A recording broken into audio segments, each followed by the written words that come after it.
What if I told you? This story didn't begin with gunshots. It began with a sentence no one reported. A sentence spoken years earlier, in private, dismissed as nothing serious, and yet, that one moment may have been the clearest warning of everything that followed, because by the time the city of Shreveport woke up on April 19th, 8 children were already gone, not taken by a stranger, not caught in random violence, taken by someone they trusted, their father. And the most unsettling part, he didn't snap. He didn't lose control in a single moment. He followed a path, one that had been forming quietly for years. So the real question isn't just what happened that morning, it's this: how many chances were there to stop it before it ever began? By April the 2026, people were already exhausted. It felt like every few weeks another case surfaced, another tragedy that demanded attention, emotion, outrage, the kind of stories you tell yourself you'll never forget, but somehow they keep coming. And then this one arrived. Not loud at first, not national headlines immediately, just a call, early morning, a disturbance, then another detail, then another, until the full picture came into focus. 8 children, inside one home, gone before sunrise, and suddenly everything else faded into the background. Because this wasn't just another case. This was something people struggled to even process. If you walked through that neighborhood before April 19th, you wouldn't have noticed anything unusual. People waved at each other, kids played outside, life moved at a familiar pace, and right in the middle of it was a man who didn't stand out. He worked, he talked with neighbors, he showed up like anyone else. There were no obvious signs of violence, no public breakdowns, no moment where people said, "That's the one to watch." And that's what makes this harder to understand, because when something like this happens, people want a clear warning, something undeniable. But here the signs were quieter, subtle, easy to overlook. His story didn't start with stability. It started with struggle, born into a situation where his biological mother couldn't raise him. He could have gone in a completely different direction, but someone stepped in, a family friend, someone who gave him structure, guidance, and a sense of normalcy. That matters, because it shows something important. He wasn't destined for violence. There were opportunities, moments where his life could have stayed on a steady path, and for a while, it looked like it did. At 18, he joined the military, and for years, that structure held everything in place: routine, expectations, discipline. He learned how to operate under pressure. He trained with weapons. He understood coordination, timing, execution. But eventually, that chapter ended, and what came next was silence. No clear transition, no visible support system, just a return to everyday life, without the structure that had been holding everything together. And sometimes, that's where things begin to unravel.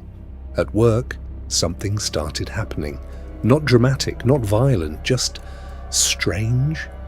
He would pull his own hair out constantly, not once, not occasionally, every shift, over and over again. People noticed. They couldn't not notice. But like so many things, it was written off. Stress. Just something he does. And no one asked the deeper question: what does someone have to feel to do that to themselves every day? By the time everything happened, his life wasn't just complicated, it was divided. 2 homes, 2 sets of children, 2 relationships, one current, one from the past, but still very present. That kind of life brings pressure, financial strain, emotional tension, constant responsibility. And when those pressures build, they don't always show themselves immediately. They sit, they grow, they wait, years before April 2026. There was a moment that should have reset everything. A weapon, a public setting, shots fired, not in isolation near a school, children nearby. That alone should have drawn a clear line. And legally, it did. He was no longer allowed to have a firearm, not temporarily, not loosely, clearly, strictly. But here's where things start to break down, because laws only work when they're enforced in reality. And years later, that barrier didn't hold. Now we get to the moment that changes how you see everything. A private conversation, a relationship on the edge, and a statement that should have set off alarms immediately if she left. He said he would kill her, kill the children, and then himself. That wasn't reported. It didn't go to police. It didn't enter any system. It stayed inside the family. And like many situations, it was dismissed, taken as anger, emotion, something he didn't really mean.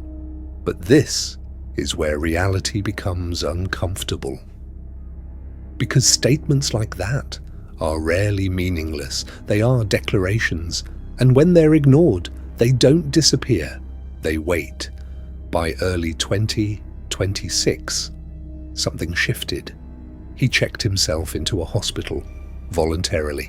That's important because it means he knew something wasn't right. He stayed, he was evaluated, and then he was discharged, sent back into the same environment, same pressures, same unresolved conflicts. No visible long-term intervention. And here's the question that lingers.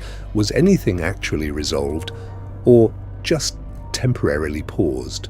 Not long after, he reached out, crying, talking about darkness, struggling to hold himself together.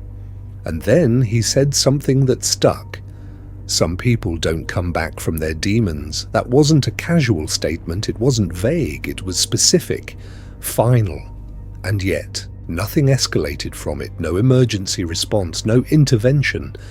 Because most of the time, calls like that don't end in tragedy. But this time, it did. The night before it happened, there were no signs of chaos, no visible breakdown. In fact, it was the opposite. He was calm, relaxed, even happy. He sat outside watching kids play, neighbors waved. Later, he took his daughter out to eat, smiling, laughing, posting online. That detail matters more than it seems. Because in cases like this, calm isn't always peace. Sometimes it's resolution. The next morning, everything was supposed to change. A court date, a final step, a relationship ending, officially. And for someone already struggling, that moment can feel like losing everything. Not just a partner, control, identity, stability. And for some, that loss becomes unbearable. Before sunrise, the first move was made. Not in chaos, not impulsively, but with direction. Then he returned. Inside the home, children were sleeping. No warning, no time to react. Most never even woke up. Some tried. Evidence suggests movement, escape attempts, but they didn't make it. Outside, survivors climbed to the roof, jumped, called for help, while everything was still unfolding. Think about that. The calls came in while it was still happening. By the time officers got there, the outcome was already decided. 8 children were gone, the house silent, and the man responsible gone shortly after. When people try to understand cases like this, they ask one question: how does something like this happen? But that's the wrong question, because this didn't happen in one moment. It happened across years. A record that didn't stop access to weapons, a threat that stayed private, a mental health crisis without sustained support, a relationship breaking apart without intervention. Each piece, on its own, might not seem enough, but together they formed a complete picture, one that no one ever fully saw. So now we're left with something harder than understanding what happened. We're left with this. How many moments were there? where this could have gone differently. The threat, the hospital visit, the call for help, the visible stress, the legal history. None of it was hidden, none of it was invisible, just disconnected. And when those pieces don't come together, the outcome doesn't feel random, it feels inevitable. 8 children, 3 to 11 years old, entire futures gone before the day even started. And the truth is, this story didn't begin that morning. It ended there. What came before it is where the real answers live. And maybe the most unsettling part of all is realizing how close this came to being stopped.